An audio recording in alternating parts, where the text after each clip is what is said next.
साथियों, आज शिक्षक विशेष हमारी मीटिंग है। इसमें जो हमारे साथी इस समय जुड़े हैं, तो सभी नए पुराने साथियों का स्वागत, हार्दिक अभिनंदन। जैसा कि आप जानते हैं कि पिछले 2 साल से लगातार हमारी ऑनलाइन, ये शाम को 8 बजे से और रात्रि 11 बजे तक ऑनलाइन मीटिंग चलती है। इसमें सभी जुड़ते हैं, विचारों का आदान प्रदान होता है। जो समर संघ का है कंसेप्ट है, तो कंसेप्ट बताया जाता है और हजारों लोग उसको प्रतिदिन सुनते हैं। तो दोस्तों, उसी क्रम में आज संघ का आदेश हुआ है गोल्डन रूल नंबर 3 पर मुझे अपनी बात रखने के लिए। तो जब बात गोल्डन रूल 3 की आती है, तो इसका मतलब ये है कि तीसरा नियम है, तो इससे आगे पीछे भी हमारे कुछ नियम होंगे। तो दोस्तों, ये जो हमारे यहाँ पर गोल्डन रूल 10 नियम होते हैं, संघ का उसी को आधार कहते हैं। जो 10 नियम है, तो वही रूल्स हैं हमारे, और वही विनय समझ लीजिए, वही आधार है और वही स्तंभ हैं। समण संघ के 10 स्तंभ समझ लीजिए। गोल्डन रूल उनको कहते हैं, सुनहरे नियम, और बहुत प्रीसियस समझ लीजिए अपने आप में। ये गोल्डन रूल, मैं तीसरे गोल्डन रूल पर बात करूंगा, उससे पहले मैं आपको एक एक करके पढ़ के बता देता हूं कि पहला गोल्डन रूल हमारा केवल समण, यानी कि इसमें समण आ सकते हैं केवल। दूसरा है चंदा कभी नहीं। तो समण संघ का इतिहास पीछे रहा, अतीत में ना समण संघ ने कभी पहले किसी कार्य के लिए चंदा लिया पब्लिक से, और ना ही अब लेता है। और तीसरा है जिस पर हमें अपनी बात अभी रखनी है, अपनी चर्चा करेंगे अभी, कि जाति अभ्यास कभी नहीं। चौथा जो गोल्डन रूल है, केवल संघवाद, यानी कि यहाँ पर कोई और प्रकार का वाद नहीं होता, व्यक्तिवाद, राजावाद, रानीवाद, किसी प्रकार का वाद नहीं, केवल संघवाद की यहाँ पर बात होती है। और पांचवा जो गोल्डन रूल हमारा है, पद प्रतिष्ठा मंचमाला कभी नहीं, तो उस पर भी बताया जाता है। छठा जो गोल्डन रूल है हमारा, पंजीकरण कभी नहीं, यानी कि संघ का कोई पंजीकरण, कोई बैंक का खाता नहीं होगा किसी प्रकार से।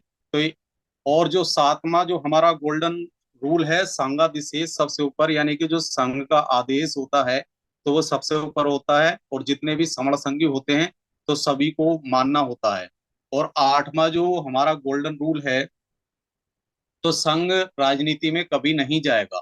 और जो नमा है, तो संघ घातक की वापसी संघ में कभी नहीं होगी, अर्थात कि अगर किसी भी व्यक्ति पर संघ घातक का आरोप सिद्ध हो जाता है, तो फिर उसकी वापसी संघ में कभी नहीं होगी। और 10वां जो गोल्डन रूल है, कि उपरोक्त नो अभी जो हमने बताए हैं विनय संघ का आधार हैं, तो ये कभी भी ना तो अमान्य किए जाएंगे, ना ही कभी बदले जाएंगे, और ना कभी इसको खत्म किया जाएगा। यानी कि ये जो नियम है, इनमें किसी भी प्रकार का कोई संशोधन, कोई एडिशन, या और ना ही कोई चेंज हो सकता है। तो ये हमारे 10 गोल्डन नियम हो जाते हैं।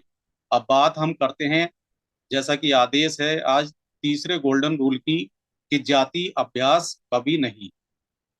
तो साथियों, जाति जाति आप सभी जानते हैं कि ये कितने समय से स्टार्ट हुई है, और उस कब से, उससे पहले जाति का कोई नाम नहीं था। हम भगवान बुद्ध की बात कर लेते हैं, कि बुद्ध के समय से पहले से भी, बुद्ध के समय में भी, और बुद्ध के समय के बाद भी, काफी समय बाद तक, और जब सम्राट अशोक भी रहे, तो उस समय तक जाति का, जो आज की जातियों की बात होती है, हम तो अभी जो 6743 जातियों की बात करते हैं, तो इन जातियों का कोई जिक्र नहीं था। जो पूरी एक लिस्ट बनी हुई है, सूची है, तो इन जातियों का जिक्र नहीं था।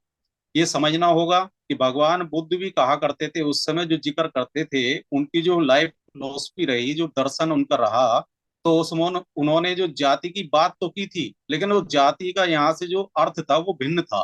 वो जाति का मतलब उस समय जो बताते थे, उनके साहित्य दर्शन में भी है कि वो जाति का जो अर्थ था वो उत्पत्ति से था।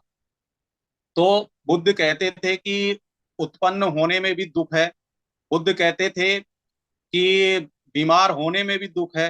बुद्ध कहते थे कि मरने में, बूढ़ा होने में भी दुख है, और मरने में भी दुख है। इस प्रकार से जाति का जो संबंध था, वहां पर जो अर्थ था, उसका उत्पत्ति का था, और काफी लंबे समय बाद तक। अब सम्राट अशोक की बात,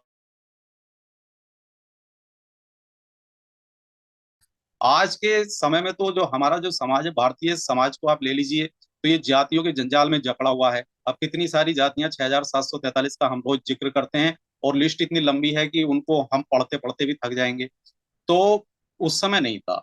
उस समय लोग रहते थे, एक समूह में रहते थे, चाहे उन्हें ये कह लो, जैसे हम देखते हैं कि कबीलों की बात आती है, समूह में रहते थे उस समय, लेकिन जातियों का कुछ नहीं था। ये जातियां कब से बनी ये आप जानते ही हैं, कि जब से ही कुछ काल्पनिक कहानियां स्टार्ट हुई, काल्पनिक किताबें आने लगी, काल्पनिक विचार आने लगे, और कुछ लोगों ने इसके जातियों पर भी सबके जो भिन्न भिन्न मत रहे हैं, और भिन्न भिन्न समय का भी जो है भिन्न भिन्न रहा है, कि कोई कहता है कि इतने समय से जातियां हैं, कोई कहता है कि उतने समय से जातियां हैं, और कर्मों के आधार पर जातियां हुई। और इस प्रकार से जैसा यानी कि जो जो कार्य करता था उसको उसी जाति में वर्गीकृत कर दिया गया। लेकिन आज तो आप देखते हैं कि कार्य भी भिन्न भिन्न है। ऐसा तो नहीं है कि जो कार्य पहले करते थे कार्य भी चेंज हो गए, सबका प्रोफेशन भी चेंज होता जा रहा है, लेकिन जातियां अभी पीढ़ी दर पीढ़ी वैसी की वैसी चली आ रही हैं। यानी कि जो पिता की जो जाति है तो वही पुत्र की जाति होगी, और उसके बाद में उसके पुत्र की भी वही जाति होगी, इस प्रकार से चली आ रही है। तो दोस्तों, आप ये देखते हैं कि समाज के अंदर डिस्क्रिमिनेशन कितना है, यानी कि भेदभाव कितना है, ऊंच नीच की बात कितनी है। जब बाबा साहब ने संविधान बनाया और संविधान लागू हो गया, अब संविधान की जो हम प्रस्तावना रोजाना पढ़ते हैं, तो संविधान की प्रस्तावना में हम समानता की बात करते हैं, हम बंधुता की बात करते हैं, हम न्याय की बात करते हैं, हम जो है व्यक्ति की गरिमा की बात करते हैं, और हम प्रतिष्ठा की बात करते हैं, हम अवसर की समानता की बात करते हैं, और स्वतंत्रता की बात करते हैं पूरी तरीके से। लेकिन क्या जातियों में जकड़ा हुआ समाज, क्या पूरी तरीके से आपको जो है संविधान यहाँ पर जो है लागू होता दिखाई देता है? तो ऐसा नहीं है। आज भी आप अखबारों में कुछ सूचनाएं, समाचार पत्रों में कुछ खबरें पढ़ लेते हैं, टीवी पर समाचार, टीवी न्यूज चैनल में भी देखते हैं, आपका सोशल मीडिया है, सोशल मीडिया पे भी खबरें आती हैं कि जाति के आधार पर आज भी कहीं ना कहीं एट्रोसिटी हो जाती है। तो ये सोचने का विषय है कि संविधान लागू हुए इतने साल हो गए और संविधान में समानता की बात हुई थी, और लेकिन क्या पूरी तरीके से लागू हुए? नहीं है। तो संविधान में भी उसमें लिखा, बाबा साहब ने ये कहा था कि भाई संविधान को अगर मानने वाले लोग, लागू करने वाले लोग अगर अच्छे होंगे तो संविधान अच्छा साबित होगा, और संविधान को मानने वाले और लागू करने वाले जो लोग हैं अगर वो गलत होंगे तो संविधान गलत साबित होगा।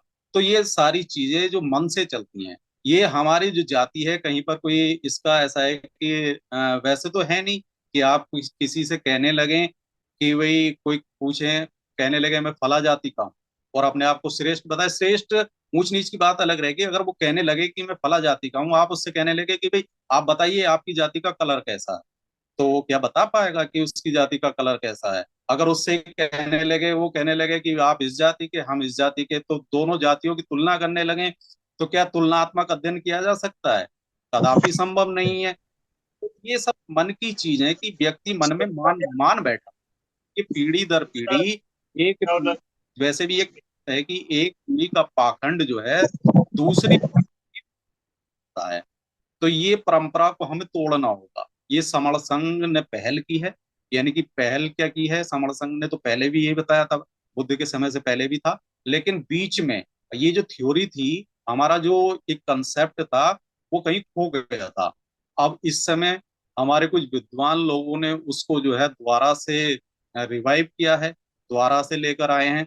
तो समण संघ का ये कंसेप्ट है कि जाति का अभ्यास नहीं करना है। अब किस प्रकार से नहीं करना है, तो आपको बता देना चाहेंगे कि जब हमारे मन के अंदर जाती है, हम अपने बच्चों को आज बताते हैं, जब बच्चा हमारा उस समय अबोध बच्चा होता है, कुछ नहीं जानता, उसे सामाजिक ज्ञान नहीं होता, उसे आर्थिक, उसे राजनीतिक, उसे सांसारिक ज्ञान नहीं होता है, वह केवल अपनी छोटी सी दुनिया में मस्त होता है, उसी में घुस रहता है। धीरे धीरे सने सने वो बड़ा होता है, तो उसके कान के अंदर एक आवाज जाती है कि तुम किस जाति के हो। वो क्वेश्चन उसके कान के अंदर जाता है, समाज में कोई ना कोई उससे पूछ ही लेता है, तो वो उसका उत्तर आकर अपने घर पर पूछता है, तो फिर पिता, माता पिता की मजबूरी हो जाती है बताना, कि वो दो रोजाना पूछेगा तो आपको बताना पड़ेगा, और जो समाज में चल रहा है उसको उसको दिखाना भी पड़ेगा। वो पिक्चर हम उसको दिखाते भी हैं, यानी कि धीरे धीरे उसको अवगत करा देते हैं कि बेटा, हम और आप इस जाति के हैं। तो धीरे धीरे उसके मन के अंदर भी वह जाति का जो जंजाल है, जो चक्रव्यूह है, तो वो उसी प्रकार से जो स्थापित हो जाता है।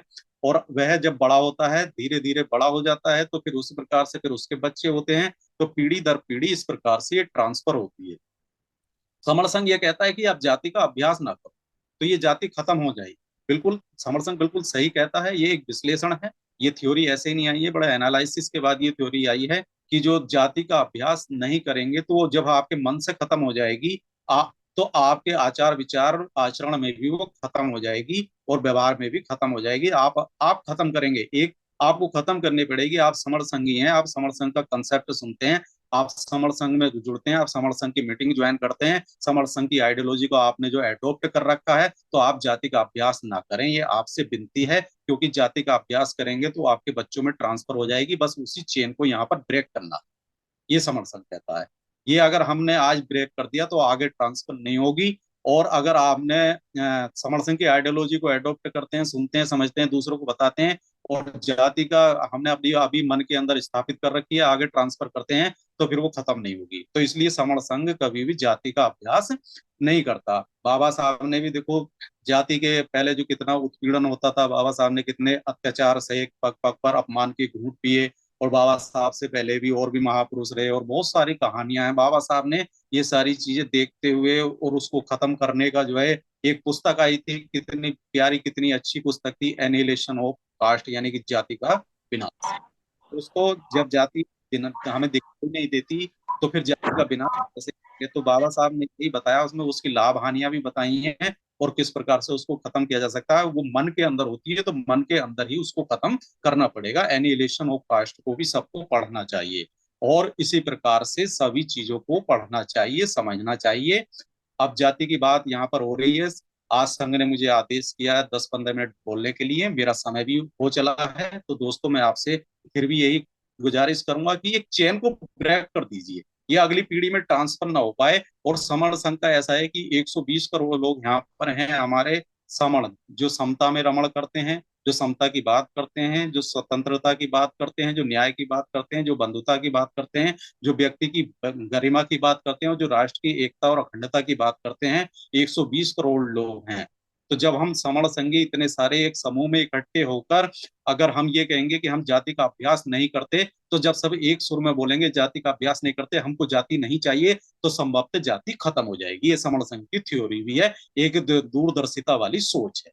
तो दोस्तों, सभी ने मुझे बड़े प्यार के साथ में, तल्लीनता के साथ में सुना।